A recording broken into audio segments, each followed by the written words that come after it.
اسے برسات کی بوندوں میں ایک عجیب سی رم جھم کی جھنکار سنائی دیتی اور بارش کا لگاتار گرنا بہت اچھا لگتا، خصوصاً جب لوگ اس سے بچنے کے لیے رنگ برنگی چھتریوں کو کھول کر چلتے پھرتے نظر آتے۔ نہیں طاہر 7 سالہ ماہم والدین کے ساتھ پاکستان اپنی دادی کے پاس چھٹیاں گزارنے آئی تھی۔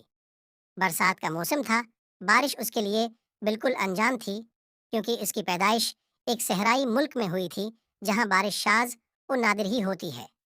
کبھی کبھار بادل جب آپ کی تاب نہ لاتے ہوئے برس پڑتے، تب سارا ماحول یومی عید کی نوید سنا جاتا۔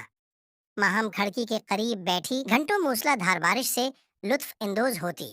اسے برسات کی بوندوں میں ایک عجیب سی رم جھم کی جھنکار سنائی دیتی اور بارش کا لگاتار گرنا بہت اچھا لگتا، خصوصاً جب لوگ اس سے بچنے کے لیے رنگ برنگی چھتریوں کو کھول کر چلتے پھرتے نظر آتے۔ وہ بڑے ہی اشتیاق سے انہیں دیکھتی۔ ماہم کا دل خواہش کرنے لگا کہ اس کی بھی کوئی چھتری اٹھائے محلے بھر میں گھومتی پھرے۔ جاری ہے، وقت کسی کے لیے نہیں رکتا۔ بارش کا موسم بھی وقت کا دامن تھامے آگے بڑھ گیا۔ اس کے ساتھ ہی چھٹیاں بھی ختم ہو گئیں۔ آمی واپسی کی تیاری کر رہی تھیں۔